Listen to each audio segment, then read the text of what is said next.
إن الحمد لله نحمده ونستعينه ونستغفره ونعوذ بالله من شرور أنفسنا ومن سيئات أعمالنا. من يهده الله فلا مضل له ومن يضلل فلا هادي له، وأشهد أن لا إله إلا الله وحده لا شريك له، وأشهد أن محمدًا عبده ورسوله. يا أيها الذين آمنوا اتقوا الله حق تقاته ولا تموتن إلا وأنتم مسلمون. يا أيها الناس اتقوا ربكم الذي خلقكم من نفس واحدة وخلق منها زوجها وبث منهما رجالا كثيرا ونساء. واتقوا الله الذي تساءلون به والأرحام إن الله كان عليكم رقيبا. يا أيها الذين آمنوا اتقوا الله وقولوا قولا سديدا يصلح لكم أعمالكم ويغفر لكم ذنوبكم، ومن يطع الله ورسوله فقد فاز فوزا عظيما. أما بعد فإن خير الحديث كتاب الله، وخير الهدي هدي محمد صلى الله عليه وسلم، وشر الأمور محدثاتها، وكل محدثة بدعة، وكل بدعة ضلالة، وكل ضلالة في النار. أما بعد فأعوذ بالله من الشيطان الرجيم. ومن أحسن قولا ممن دعا إلى الله وعمل صالحا وقال إنني من المسلمين. وقال سبحانه: قل هذه سبيلي أدعو إلى الله على بصيرة أنا ومن اتبعني. وقال النبي صلى الله عليه وسلم: من دعا إلى هدى كان له من الأجر مثل أجور من تبعه من غير أن ينقص من أجورهم شيئا. رواه البخاري وغيره. وقال النبي صلى الله عليه وسلم: والله لئن يهدي الله بك رجلا واحدا خير لك من حمر النعم. رواه البخاري وغيره. আলহামদুলিল্লাহ, আল্লাহ তাবারক ওয়া তাআলার অসংখ্য অগণিত তারিফাত যে আল্লাহ তাবারক ওয়া তাআলা আমাদেরকে বিভিন্ন ধরনের প্রতিকূলতা, সমস্যা, সংকটের মধ্যেও সুস্থ রেখেছেন, সুরক্ষিত রেখেছেন। আলহামদুলিল্লাহ রাব্বিল আলামিন। নবী মুহাম্মদ রাসূলুল্লাহ সাল্লাল্লাহু আলাইহি ওয়াসাল্লামের প্রতি অসংখ্য অগণিত দুরূদ ও সালাম নাযিল হোক। আল্লাহুম্মা সাল্লি আলাইহি, আল্লাহুম্মা বারিক আলাইহি, আল্লাহুম্মা সাল্লিম আলাইহি। অতঃপর সম্মানিত মুসল্লিয়ানে কেরাম, আজকে যে বিষয়ে খুতবা প্রদান করার ইচ্ছা পোষণ করেছি সেটা হলো দাওয়া ইলাল্লাহ, দাওয়াতুল ইসলাম। এই বিষয়ে আলোচনা করব ইনশাআল্লাহ। দাওয়া বিষয়টা অত্যন্ত গুরুত্বপূর্ণ বিষয়। সমস্ত নবী এবং রাসূলগণ এই ডিউটি, এই তাদের ওজিফা, এই তাদের মূল কাজ ছিল দাওয়া। এবং আলহামদুলিল্লাহ এই দাওয়াত দিয়ে আল্লাহ তাবারক ওয়া তাআলা তাদেরকে সফলতা দান করেছিলেন। সমস্ত নবী এবং রাসূলগণ দাওয়াতের কাজে সফল ছিলেন। যদিও ফলাফলের দিক থেকে, বাহ্যিক দিক থেকে দেখা যায় যে অনেক নবী রাসূল কোনো উম্মতি গঠন করতে পারেন, একটা সদস্য গঠন করতে পারেন না, কিন্তু সমস্ত নবী রসুল ছিলেন কি সফল। কারো পদ আল্লাহ কেটে দেননি। তুমি তোমার কাজ হয় নাই, তুমি কাজ করতে পারো নাই, তুমি সফল হও নাই, তোমার নবুয়তের পদটা কেটে দিলাম। কোন নবীর নবুয়ত দেওয়ার পর তার পদ আল্লাহ কেটে দেননি, যদিও ফলাফল জিরো ছিল। আমাদের চর্মচক্ষুতে যদি দেখি, আমাদের জ্ঞান, আমাদের বিবেক দিয়ে যদি বিচার করি তাহলে নাই। কিন্তু যেই কাজটা তাদেরকে আল্লাহ করতে বলেছিলেন সেটা কি, ওমা আরসালনা মিন ক্বাবলিকা মির রাসূলিন ইল্লা নূহি ইলাইহি আন্নাহু লা ইলাহা ইল্লা আনা ফা'বুদুন। এই জন্য আল্লাহ তাবারক ওয়া তাআলা দাওয়াতের ফজিলত বলেছেন।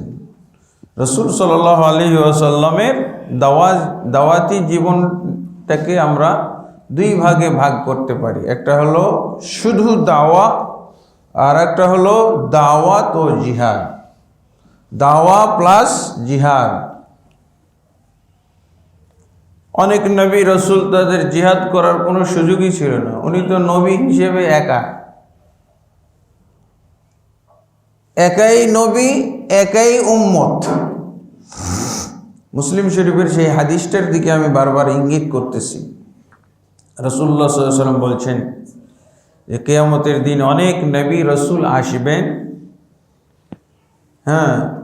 আমাদের নবী সবচেয়ে বেশি উম্মতওয়ালা নবী হবেন।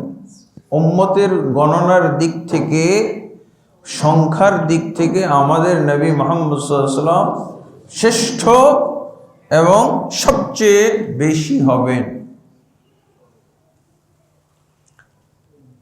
এরপরে অন্যান্য নবীদের ঘটনা, মুসা আলাইহিস সালাতু ওয়াস সালামের, প্রথমে তো আল্লাহ রাসূল সাল্লাল্লাহু আলাইহি ওয়াসাল্লাম একটা বিশাল উম্মত দেখে মনে করবেন যে এটাই মনে হয় আমার উম্মত। আল্লাহ বলবেন যে না, এটা মুসার উম্মত, মানে সংখ্যায় অনেক দেখা যাবে।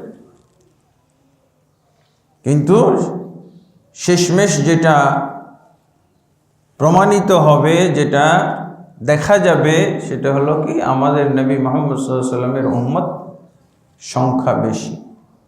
এই জন্য আল্লাহ রাসূল সাল্লাল্লাহু আলাইহি ওয়াসাল্লাম কি বলছেন, তোমরা তাযাওয়াজুল ওয়াদুদাল ওয়ালুদা ফাইন্নী মুকাসিরুম বিকুমুল উমামা ইয়াউমাল কিয়ামা।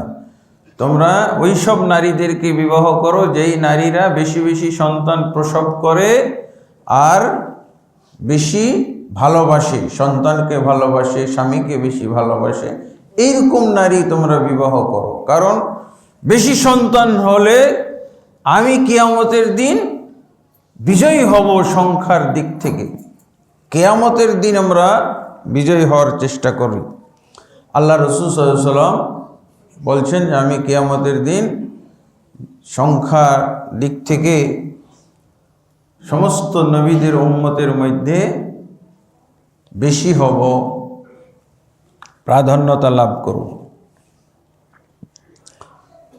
তো আল্লাহ তাবারক ওয়া তাআলা এই জন্য দাওয়াতের কাজে যেই আমরা কথা ব্যয় করি, বাক্য ব্যয় করি, বক্তব্য দেই, এবং যারা বক্তৃতা করে, দাওয়াতের ময়দানে যারা বক্তৃতা করে, তাদেরকে আল্লাহ সর্বশ্রেষ্ঠ ব্যক্তি এবং তাদের কথাকে সর্বশ্রেষ্ঠ কথা বলেছেন। সূরা ফুসসিলাত, হামিম সাজদা, এটা সূরা ফুসসিলাত বলা হয়। ওমান আহসানু ক্বাওলাম মিম্মান দাআ ইলাল্লাহ। আল্লাহ বলছেন ওই ব্যক্তির চেয়ে সুন্দর কথা, শ্রেষ্ঠ কথা আর কার হতে পারে, যে ব্যক্তি মানুষকে আল্লাহর দিকে দাওয়াত দেয়। যে ব্যক্তি মানুষকে আল্লাহর দিকে দাওয়াত দেয়, সেই ব্যক্তির কথার চেয়ে আর কার কথা বেশি সুন্দর হতে পারে।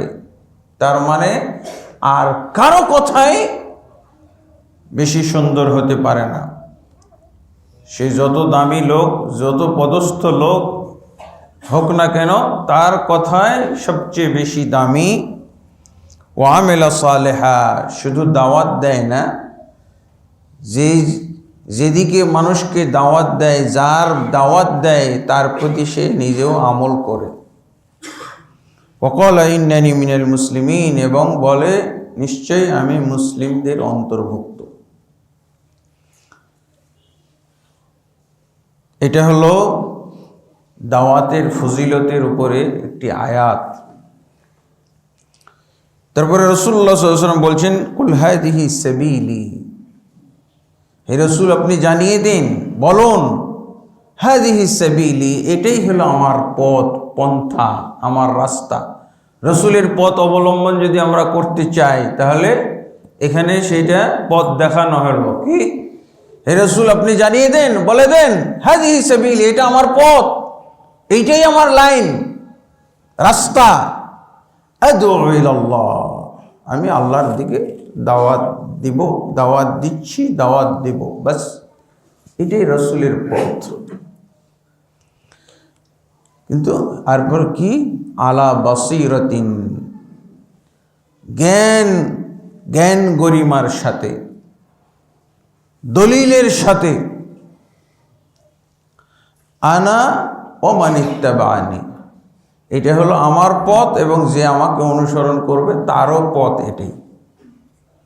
কি দাওয়াত দিব, দাওয়াত দান করাটা হলো আল্লাহ রাসূল সাল্লাল্লাহু আলাইহি ওয়াসাল্লামের পথ, এবং যারা রাসূলকে অনুসরণ করবে তাদেরও পথ এটাই।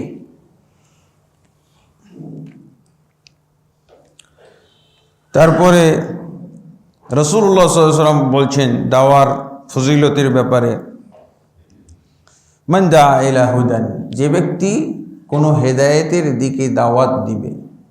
ইসলামের যে সমস্ত কাজকর্ম রয়েছে প্রত্যেকটা হলো হেদায়েতের কাজ। ইমানের দিকে দাওয়াত, আমল, সালাতের দিকে দাওয়াত, যে কোনো দিকে, ইসলামের যে কোনো বিষয়ের দিকে দাওয়াত দেওয়া, এটাই হলো হেদায়েতের দিকে দাওয়াত, সুন্নাহর দিকে দাওয়াত। মান দা ইলা হুদান, যে ব্যক্তি কোনো হেদায়েতের দিকে মানুষকে দাওয়াত দিবে, কানা লাহু মিনাল আজরি মিসলা উজুরি মান তাবিআহু, তাহলে সেই ব্যক্তি সওয়াব পাবে, যেই দিকে দাওয়াত দিল তার সওয়াব পাবে, এবং যতজন তার দাওয়াত কবুল করলো এবং এটা আমল করলো তাদেরও সওয়াব তার আমল নামায় লেখা হবে। আল্লাহু আকবার। মিন গায়রি আন ইউনকাস মিন উজুরিহিম শাইআ, তাদের কারোই এতে নেকি কম হবে না, সবাই পরিপূর্ণভাবে নেকি পাবে। আল্লাহু আকবার। এই জন্য বলা হয় যে রাসূল উম্মত যত আমল করবে, উম্মতে মুহাম্মাদি, মুহাম্মদ সাল্লাল্লাহু আলাইহি ওয়াসাল্লামের অনুসারী উম্মতরা যত আমল করবে, যতজন আমল করতেছে, মহিলা পুরুষ যা আমল করুক না কেন, সব আমলের নেকি, সমান নেকি রাসূল সাল্লাল্লাহু আলাইহি ওয়াসাল্লামের আমল নামায় জমা হচ্ছে। আল্লাহু আকবার। তো রাসূল সাল্লাল্লাহু আলাইহি ওয়াসাল্লামের আমল সবচেয়ে বেশি হবে।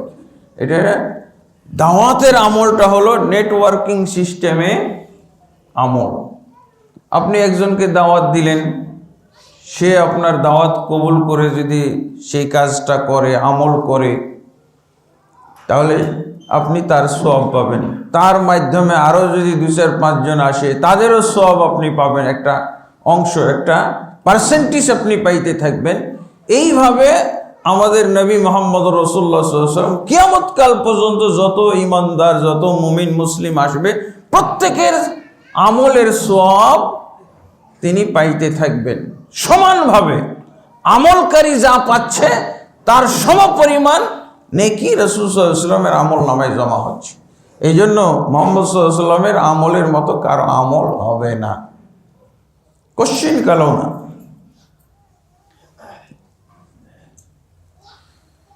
অতএব আমরা একটা ফালতু কথা বলি, সেটা কি, এই হাদিসের মাধ্যমে একটা ফালতু আমল আমরা দেখে থাকি।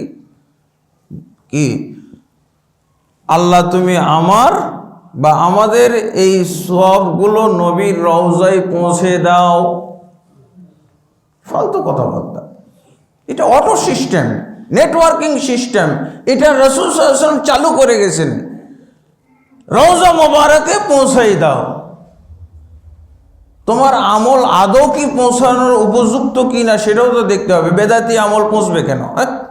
শিরক আর বেদাত আর কুফরি আমল পৌঁছবে কেন? এটা তো নাপাক আমল, এটা পৌঁছার কথাই না। আর যদিও সৎ আমল হয়, এটার তোমার বলারই দরকার নেই, বলার দরকার নাই। অনেকে নবীর নামে কুরবানি দেয়, নবীর নামে কুরবানি দেয়, এখনো দেয়। এই 6 ভাগ হয়েছে, আর 1 ভাগ কার নামে? 7টা পুরো করে, এটা নবীর নামে। আরে 7 জনেরই তো কুরবানির ভাগ রসুলের নামে অটো চলে গেছে, অটোমেটিকলি। এটা হলো অটো সিস্টেম। অতএব এইসব কথাবার্তা, ঈসা আলাইহিস সালাম, ঈসা আলাইহিস সালামের এই কথাগুলো বলা হয় না, নবীর দরবারে নবীর রওজায় পৌঁছে দাও। নবীর রওজা কথাটাও তো আমরা বেদাতি বলি। নবী নিজেই বলছেন কবর।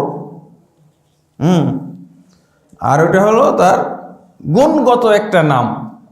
কবর রওজা হইতে পারে, জান্নাতের বাগান হইতে পারে, এটা তার গুণগত নাম। আসল নাম হলো কবর।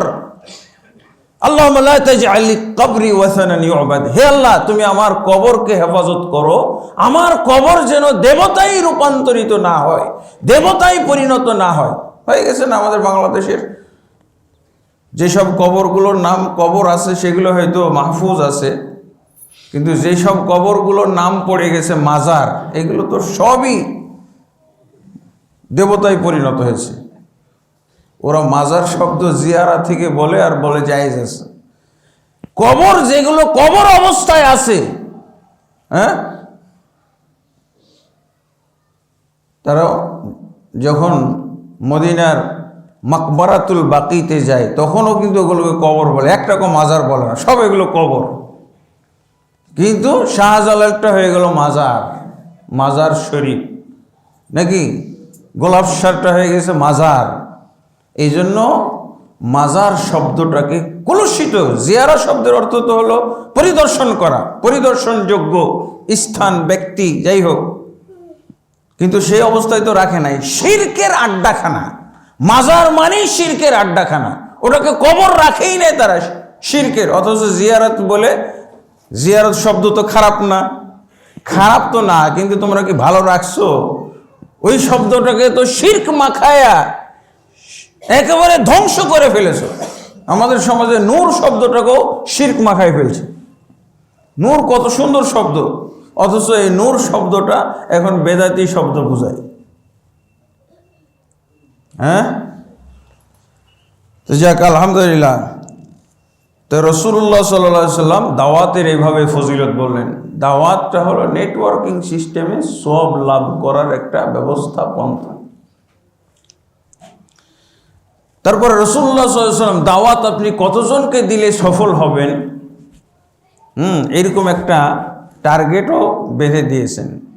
আলী রাদিয়াল্লাহু আনহুকে আল্লাহ রাসূল সাল্লাল্লাহু আলাইহি সাল্লাম সামর্থ্য অনুযায়ী, সাধ্য অনুযায়ী আল্লাহ রাসূল সাল্লাল্লাহু আলাইহি সাল্লাম কতজনকে আপনি কি বলে আপনার টার্গেট বানাবেন দাওয়াত। খয়বরের যুদ্ধের সময় রাসূলুল্লাহ সাল্লাল্লাহু আলাইহি সাল্লাম আলী রাদিয়াল্লাহু আনহুকে টার্গেট দিয়েছিলেন। কি টার্গেট? বলেননি যে গোটা খয়বরবাসীকে হেদায়েত করতে হবে, ইসলাম গ্রহণ করাইতে হবে, ইসলামে দীক্ষিত হবে, এটা বলেননি। কি বলছিলেন? ওয়াল্লাহি লা ইয়াহদিয়াল্লাহু বিকা রাজুলান ওয়াহিদান। হে আলী, আল্লাহর কসম করে বলছি, যদি তোমার হাতে, তোমার দাওয়াতে, তোমার চেষ্টায় যদি একজন লোককেও আল্লাহ হেদায়েত দান করেন, খায়রুল লাকা মিন হুমুরিন নাম, এটা তোমার জন্য লাল উটের চেয়েও উত্তম হবে। গোটা খয়বর যুদ্ধ 3 দিন যাবৎ আল্লাহ রাসূল চেষ্টা করতেছেন, বিজয়ী হচ্ছে না। আলী রাদিয়াল্লাহু আনহুকে আল্লাহ রাসূল সাল্লাল্লাহু আলাইহি ওয়াসাল্লাম পতাকা দিলেন। তার আগে একটা ভূমিকা বললেন যে আগামীকালকে আমি এমন একজনের হাতে পতাকা তুলে দিব, যার হাতে, যার মাধ্যমে আল্লাহ খয়বর বিজয় করবেন। খয়বরের বিজয় দান করবেন। ওমর ইবনে খাত্তাব রাদিয়াল্লাহু বলছেন, আমি কখনো কোনো পদের জন্য লালায়িত হই নাই, কিন্তু সেই দিন লালায়িত হয়েছিলাম যে যদি আমার নামটা ঘোষণা করা হয় তাহলে ভালোই হয়। আসলে তো পদের জন্য নিজেকে মনোনীত করা এটা ইসলামে হারাম, নিষিদ্ধ। আমি অমুক পদ চাই, আমাকে আপনারা নির্বাচিত করেন, এগুলো সব হারামি কারবার, এগুলো ইসলামে নাই। তারপরে ওনার মনে একটা আশা জাগলো, কিন্তু ওটা মনেই রেখে দিয়েছেন, বলেননি, কোনো ইশারা ইঙ্গিত রাসূলকে জানাননি, খালি একটু আকাঙ্ক্ষাটা তার মনে মনেই জেগেছে। বলছে কারণ আল্লাহ রাসূল সাল্লাল্লাহু আলাইহি ওয়াসাল্লাম বললেন কি, তার মাধ্যমে আগামীকাল খয়বর বিজিত হবে। আর কি, ইউহিব্বুল্লাহু ওয়া রাসূলুহু, ইউহিব্বুহুল্লাহু ওয়া রাসূলুহু, আল্লাহ এবং আল্লাহর রাসূল ওই ব্যক্তিকে ভালোবাসে, আর সেই ব্যক্তিও আল্লাহ এবং আল্লাহর রাসূলকে অত্যন্ত ভালোবাসে। কয়েকটা প্রশংসা। তো আকাঙ্ক্ষা পোষণ করবে না, কিন্তু আকাঙ্ক্ষাটা মনে রাখছে, প্রকাশ করা যাবে না, প্রকাশ করা হারাম, নিষেধ। প্রকাশ করা হারাম, নিষেধ। কেন? আল্লাহ রাসূল সাল্লাল্লাহু আলাইহি ওয়াসাল্লাম বলছেন যে ইন্না লা নাস্তাঈনু আলা, কোন বর্ণনা আছে লা নাস্তাঈনু, আর কোন কোন বর্ণনা আছে লান নাস্তাঈনা, আমরা কাউকেও নিয়োগ দেই না, আমরা কশ্চিন কালেও কাউকে কোনো পদে নিয়োগ দেই না যে ব্যক্তি এই পদের জন্য আবেদন করে। কশ্চিন কালেও দেয় না। এই হাদিসের কারণে বেচারার মুখ বন্ধ, ওমর কিছু বলতে পারছেন না। পদটা দরকার, কারণ পদের প্রশংসা হয়েছে। এই পদধারী, এই পদ, যার হাতে পতাকা দেওয়া হবে, সেনাপতি কালকে হবে, তার হাতেই খয়বর বিজিত হবে, খয়বর জয় হবে। আর সেই ব্যক্তি এমন যে আল্লাহ এবং আল্লাহর রাসূল তাকে ভালোবাসেন, আর তিনিও আল্লাহ এবং আল্লাহর রাসূলকে অত্যন্ত ভালোবাসেন। এই গুণগুলো অর্জন করা মানে কি পরকালের সফলতা। দুনিয়াতে কি হবে না হবে, আখিরাত আল্লাহর ভালোবাসার পাত্র হয়ে গেলে আর কিছু টেনশন আছে? কিন্তু ওমর মনে মনেই রেখে দিলেন, আর বলতে পারলেন না। বলা তো জায়েজ না, বলতে পারবেন না, মনে মনে রাখতে পারবে, আকাঙ্ক্ষা পোষণ করে। আশা আকাঙ্ক্ষা করা কিন্তু ইবাদত। আল্লাহর কাছে আশা আকাঙ্ক্ষা করবেন, আর আল্লাহ আপনার আশা আকাঙ্ক্ষা পূর্ণ করতেও পারে, নাও করতে পারে, কিন্তু ইবাদতের আপনি সওয়াব পেয়ে যাবেন। পরে আল্লাহ রাসূল সাল্লাল্লাহু আলাইহি ওয়াসাল্লাম ঘোষণা করলেন, কার নাম? আলী। কেউ কেউ বলল, ইয়া রাসূলুল্লাহ, আপনি আলীকে আগামীকালকে সেনাপতির পদ দিতে চাচ্ছেন, পতাকা তার হাতে, কিন্তু ও তো অসুস্থ, ও চোখের ব্যথায়, চোখ উঠা বলি না আমরা, চোখ লাল লাল, চোখের প্রচণ্ড ব্যথার কারণে সে তাকাইতেই পারে না। আর আপনি তাকে কালকের সেনাপতি ঘোষণা করলেন, বলছে তাকে ডাকো। পরে আল্লাহ রাসূল সাল্লাল্লাহু আলাইহি ওয়াসাল্লাম তার চোখ দেখে ফু দিলেন, এবং ফুয়ের সাথে কিছু থুথু দোয়া পড়ে ফু দিলেন, থুথু দিলেন। আলী রাদিয়াল্লাহু আনহু বলছেন যে আমার যেন চোখে কোনো অসুখই হয়নি, এমন ভালো হয়ে গেল, সাথে সাথে আমার অসুখই হয় নাই, এরকম চোখে কোনো রোগই ছিল না আমার, এরকম অবস্থা, সুস্থ হয়ে গেল, আলহামদুলিল্লাহ। এটা রাসূল সাল্লাল্লাহু আলাইহি ওয়াসাল্লামের বরকত। রাসূল সাল্লাল্লাহু আলাইহি ওয়াসাল্লাম তারপরে তার আলী রাদিয়াল্লাহু আনহুকে চিকিৎসা করে সুস্থ হওয়ার পর তাকে পতাকা বুঝিয়ে দেওয়ার পর কি বললেন? লা ইয়াহদিয়াল্লাহু বিকা রাজুলান ওয়াহিদান খায়রুল লাকা মিন হুমুরিন নাম। হে আলী, তোমাকে যদিও এই খয়বরের যুদ্ধের জন্য সেনাপতি নিয়োগ করা হলো, কিন্তু তোমার টার্গেটটা শোনো, আল্লাহ যদি তোমার মাধ্যমে একজনকেও হেদায়েত দান করেন, এটা তোমার জন্য লাল উটের চেয়েও উত্তম হবে। আল্লাহু আকবার। আমাদের সমস্যা হলো যে আমরা গোটা বাংলাদেশের দায়িত্ব মাথায় নিয়ে নিই, এটি সবটিকে আমার ঠিক করা লাগবে। হ্যাঁ, হয় না কিছুই, একজন হয় না, সবার দায়িত্ব মাথায় নিয়ে খালি মাথা বোঝা, এমন টেনশন, এমন মাথা ভারী চাপিয়ে নিয়েছে গোটা বাংলাদেশের মানুষ ঠিক না হলে আপনি কিসের হুজুর, কিসের আলেম, কিসের দায়ী, কিসের খতিব, কিসের সহি আকীদা, কিসের সহি মানহাজ, সব না। আল্লাহ রাসূল সাল্লাল্লাহু আলাইহি ওয়াসাল্লাম দেখছেন টার্গেট বেঁধে দিলেন একটা, কিয়ামতের দিন এমন নবী আসবেন যেই নবী, আল্লাহ রাসূল সাল্লাল্লাহু আলাইহি ওয়াসাল্লাম বলছেন, ইয়াতি নাবিয়্যুন ইয়াউমাল কিয়ামা, ইয়াতি নাবিয়্যুন মা'হুর রাহতু ওয়া ইয়াতি নাবিয়্যুন মা'হুর রুহাইতু ওয়া ইয়াতি নাবিয়্যুন মা'হুর রাজুলু মা'হুর রাজুলানি ওয়া ইয়াতি নাবিয়্যুন মা'হুর রাজুলু ওয়া ইয়াতি নাবিয়্যুন লাইসা মা'হু আহাদ। এরকম চাপ আল্লাহও দেননি। কি বললেন? যে কিয়ামতের দিন অনেক রসুল আসবেন, তাদের সাথে একটা রাহাত থাকবে। রাহাত অর্থ হলো 3 থেকে 10 সংখ্যা বিশিষ্ট, তার উম্মত হলো 10 জন, 9 বা 10 জন।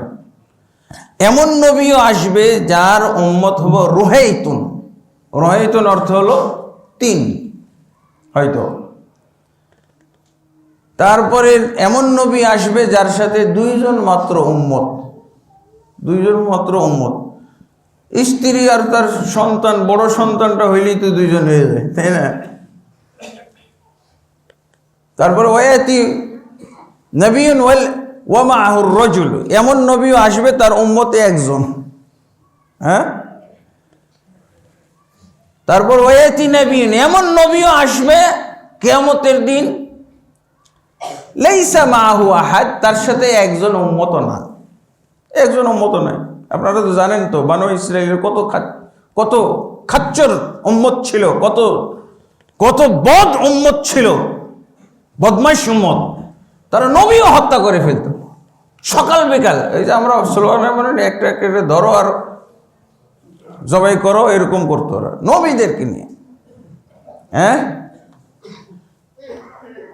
তো এইরকম তারা তো নবী উম্মতকে দাওয়াত দিয়েছে, তার পছন্দ হয়নি, জবাই করে হত্যা করে ফেলছে।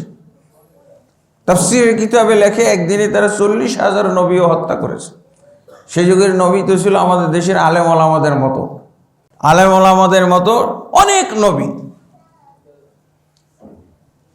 তো যদি কোনো নবী দাওয়াত দিতে গেছে কোনো কওমকে, সেদিনই যদি তাকে হত্যা করে ফেলে, তাহলে কি হবে? তার কোনো উম্মত হইল? কিন্তু নবী কি সফল না? আল্লাহর কাছে পাস কিয়ামতের দিন। এই জন্য নবী এবং রসুলদের দাওয়াত আমাদেরকে জানতে হবে, নাহলে আমরা সবসময় নিজেদেরকে ব্যর্থ মনে করব। আপনার সামর্থ্য অনুযায়ী আপনি দাওয়াত দিবেন, সামর্থ্য অনুযায়ী। আর এই দাওয়াত দেওয়াটার বিধান কি? আমরা যে দাওয়াত দিব, এই যে দাওয়াতের কথা বললাম, এটা কি ফরজ আইন, ফরজ কিফায়া? ফরজে আইন, ফরজে কিফায়া 2 ধরনেরই হইতে পারে। অবস্থা বিশেষে ফরজে আইন, অবস্থা বিশেষে ফরজ কিফায়া। ফরজে কিফায়া আর ফরজে আইন। ফরজে আইন মানে হলো ব্যক্তিগতভাবে প্রত্যেকের উপরে ফরজ, ব্যক্তিগতভাবে প্রত্যেকের উপরে ফরজ। তার দলিল হলো আল্লাহ রাসূল সাল্লাল্লাহু আলাইহি ওয়াসাল্লাম বলেছেন, বাল্লিগু আন্নি ওয়ালাউ আয়াহ, তোমরা আমার পক্ষ থেকে একটি আয়াত হলেও, একটি আয়াত জানলেও সেটা তাবলীগ করে দাও, প্রচার করে দাও। তাহলে একটা আয়াতও কি আমি জানি না? তো যার একটি আয়াতও জানা আছে, সে একটি আয়াতই প্রচার করবে, কিন্তু ওটা আয়াত হইতে হবে। আর আমরা কি করি? আমরা যেটা জানি ওইটাও তাবলীগ করি, যেটা জানি না ওইটাও তাবলীগ। এটা বিপদ, তাবলীগের ক্ষেত্রে বিপদ। এটা তো বরকত নাই, এর মধ্যে খালি গজব। জানা জিনিস একটি আয়াত, এইটা আমি প্রচার করব, বিসমিল্লাহির রহমানির রহিম জানি, এটারই আমি প্রচার করব, এটারই আমি তরজমা জানি, আলহামদুলিল্লাহ রব্বিল আলামিন এটারই আমি তরজমা জানি, এটাই প্রচার করব। এই আবল তাবল দিনের নামে আবল তাবল প্রচার করা এটা নাজায়েজ, হারাম কাজ। তো একটা আয়াত কি জানে না কেউ? তাহলে অতএব যার একটি আয়াত জানা আছে সে একটি আয়াত প্রচারও করবে, ওইটা জমা রেখে দেওয়া যাবে না।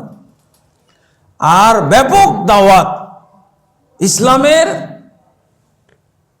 খুঁটিনাটি যত বিষয় আছে, মৌলিক বিষয়, এগুলো হলো ফরজে কিফায়া। দাওয়াত দেওয়াটা হলো ফরজে কিফায়া।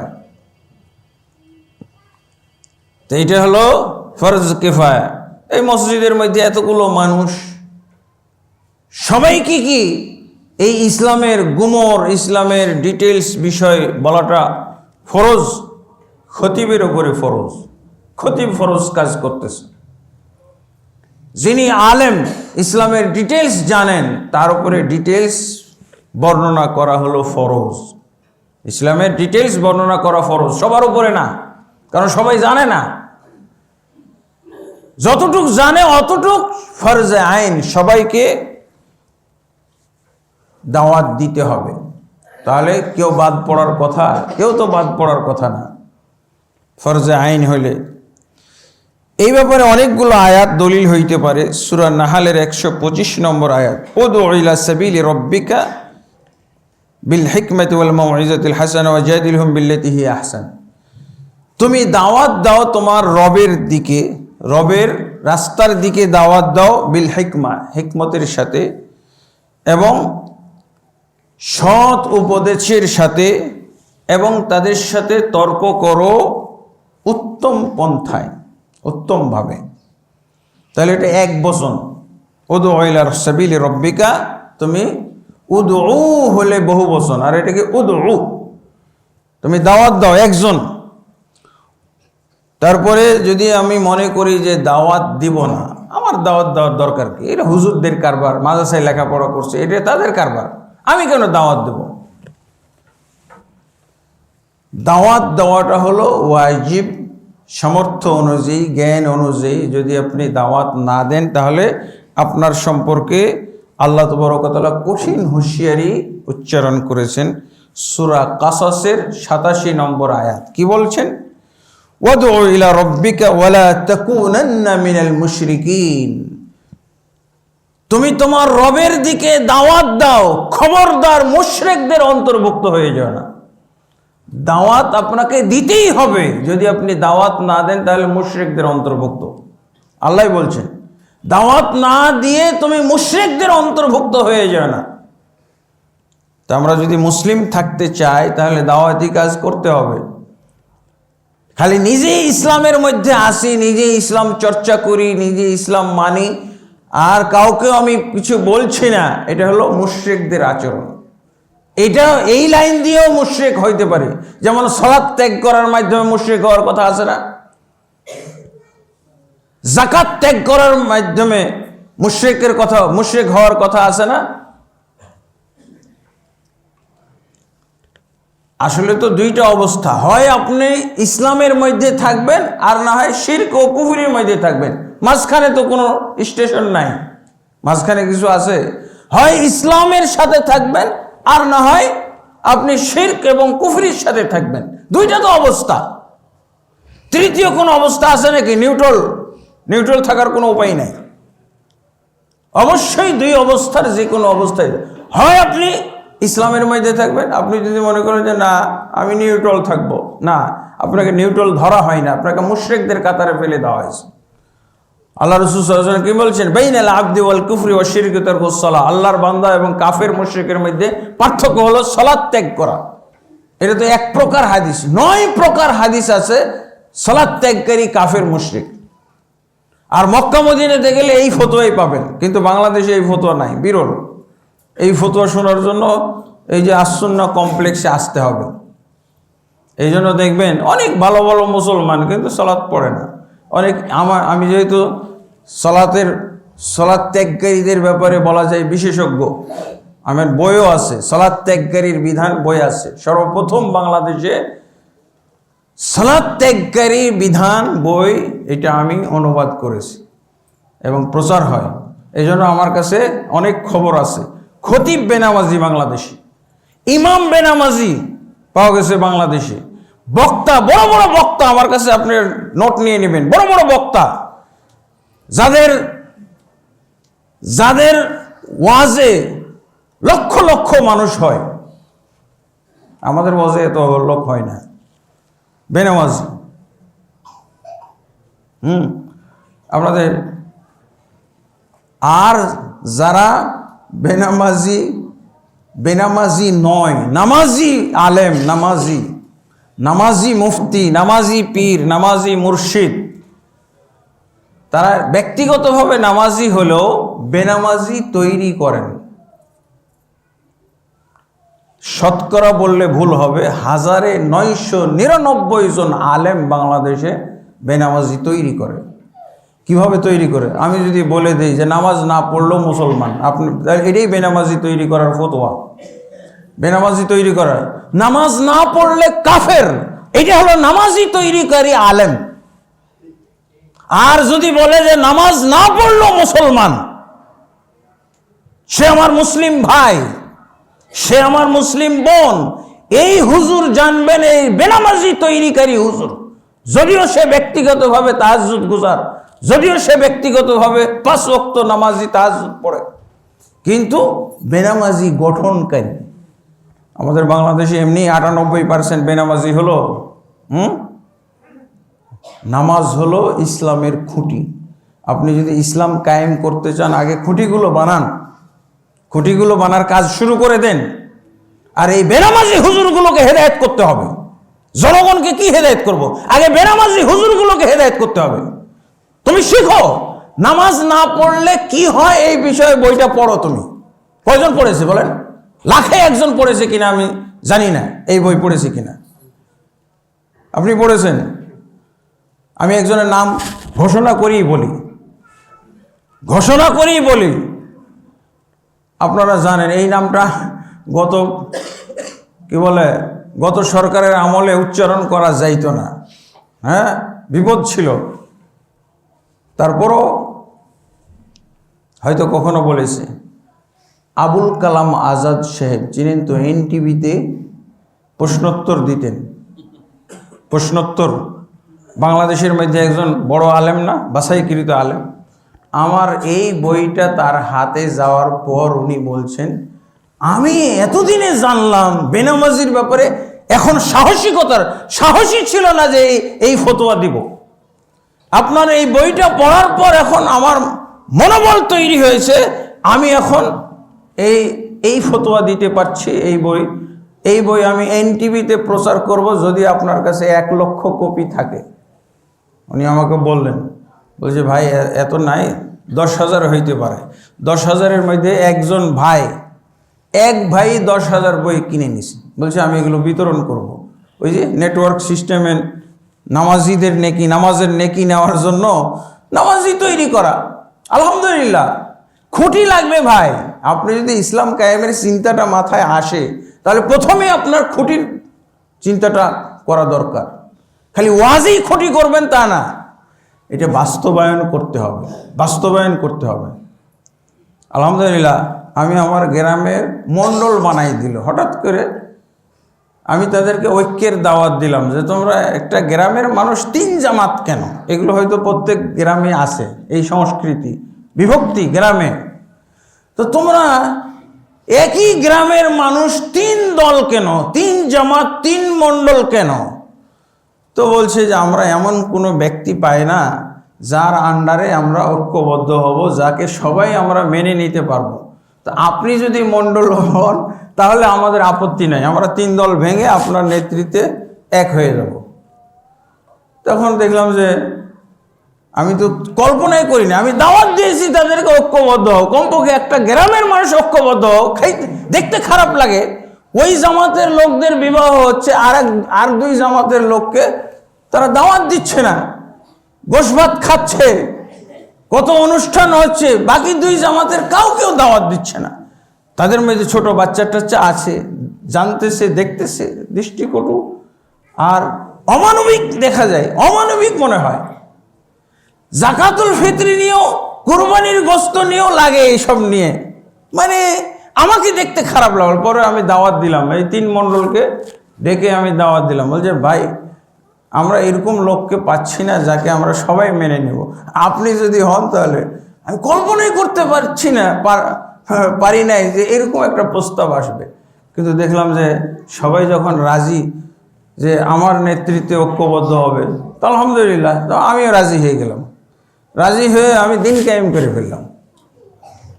এই বইটা দিয়ে আমি গোটা গ্রামবাসীকে 5 ওয়াক্ত নামাজি, 5 ওয়াক্ত, একজন আর বেনামাজি থাকলো না, আলহামদুলিল্লাহ। ওই লোকগুলো বলেছে আমরা রসুলের যুগ দেখি নাই, কিন্তু আপনার এই নেতৃত্বের সময় আমরা যেন রসুলের যুগের কিছু নমুনা পাইলাম। একজনও বেনামাজি আর ছিল না। তা আপনাকে তো জানতে হবে, এই যে মৌলানা আবুল কালাম আজাদ সাহেবের মতো আলেম কয়জন আছে, তা আমার বলার সাহস হইতে পারে না। লক্ষেও একজন নাই যাদের মাধ্যমে নামাজ কায়েম হইতে পারে। নামাজ না কায়েম, আরে নামাজটাই তো হলো ইসলামের খুঁটি, ইসলামের খুঁটি। আপনি যদি ইসলাম কায়েম করতে চান তো ইসলাম খুঁটিটা আগে করবেন না ভাই। আগে এই মসজিদটা কি হয়েছে বলেন তো মুসল্লিরা, যে আগে কি ছাদ হয়েছে না আগে খুঁটি হয়েছে, কোনটা?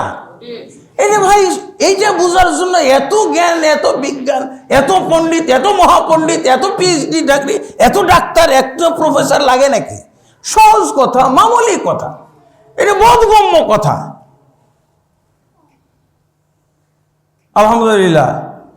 তো এইরকম আমাদেরকে দাওয়াত দিতে হবে। তো যা বলছিলাম যে আপনি যদি দাওয়াত না দেন তাহলে আপনি মুশরিক।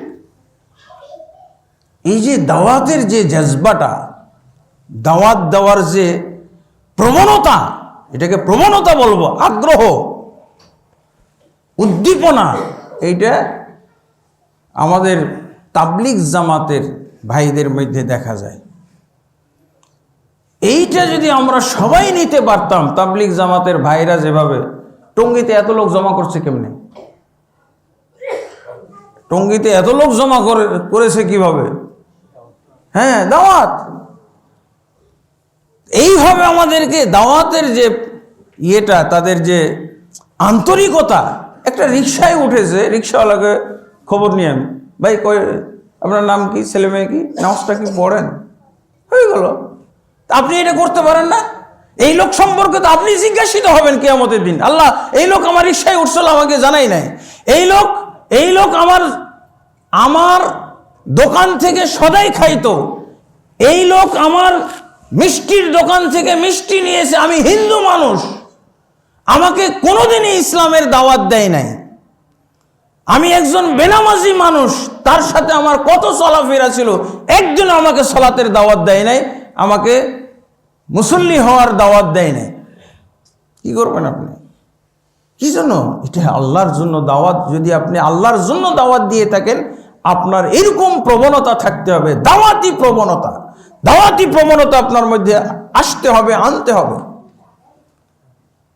একটা মানুষের ওই যে বলে মুখ সুরসুর করে না, কথা হ্যাঁ, তেঁতুল দেখলে নাকি জিহ্বায় পানি আসে। আপনি এরকম একজন ভুল পথের অনুসারী দেখলেই যেন আপনার মধ্যে এই প্রবণতা আসে। এই লোকটাকে বাঁচাইতে হবে, এই লোকটাকে আমার টার্গেট করতে হবে, সাথে সাথে তাকে দাওয়াত দিবেন, আল্লাহর দিকে দাওয়াত। তো আলহামদুলিল্লাহ, এভাবে বহু কোরআনের আয়াত হাদিস আছে। এরপর আসি, দাওয়াত দিতে হবে নিয়ম অনুযায়ী। নিয়ম ছাড়া দাওয়াত দিলে হবে? কিছু নিয়মের দরকার।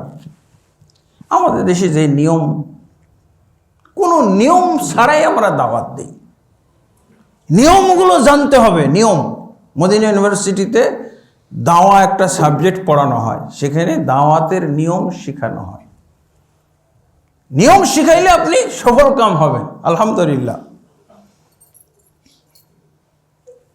1 নম্বর হলো নিয়ম যে আপনার দাওয়াতের বিষয়বস্তু নির্ধারণ করা। কিসের দিকে মানুষকে দাওয়াত দিবেন এইটা আগে মুখস্থ করেন। হ্যাঁ, আমাদের অবস্থা হলো মুখস্থ করতে গিয়ে দেখা যায় যে আমরা না বুঝেই মুখস্থ করে ফেলি।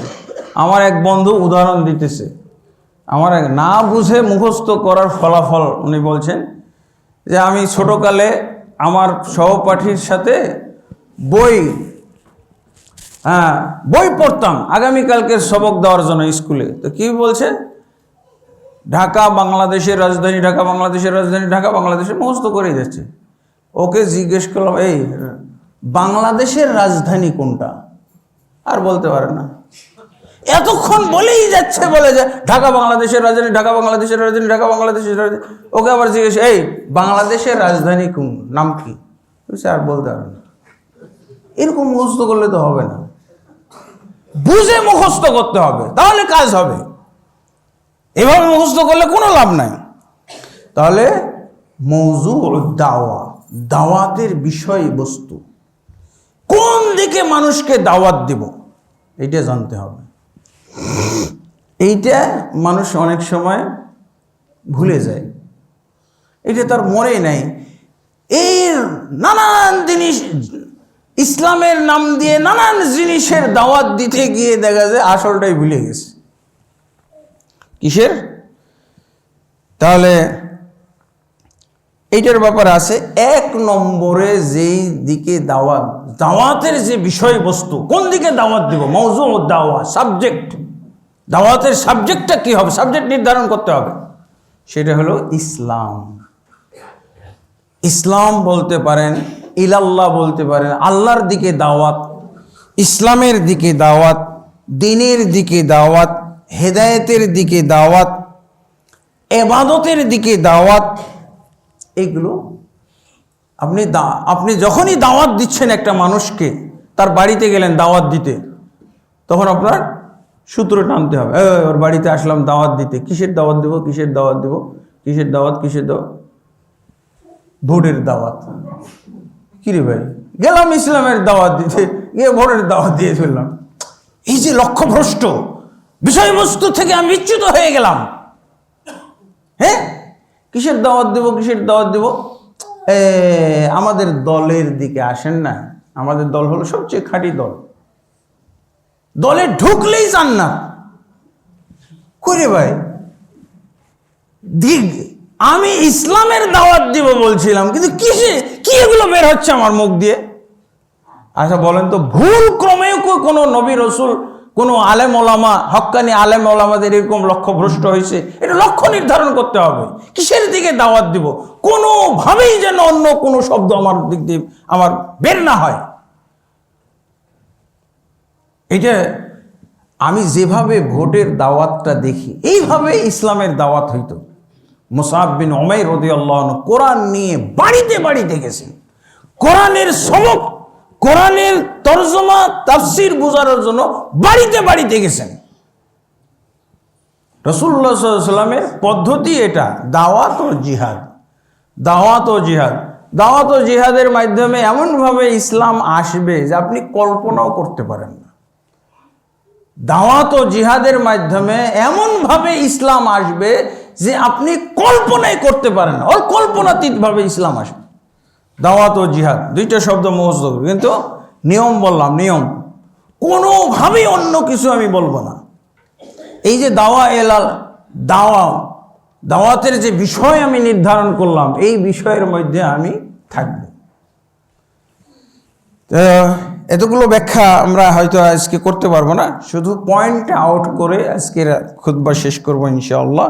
তাহলে 1 নম্বর হলো বিষয় নির্ধারণ, দাওয়াতের বিষয় নির্ধারণ করতে হবে, কোনোভাবে বিচ্যুত হওয়া যাবে না, এই লক্ষ্য ভ্রষ্ট হওয়াই যাবে না, কোনোভাবেই না, যাই ঘটে যাক আমি ইসলামের দিকে।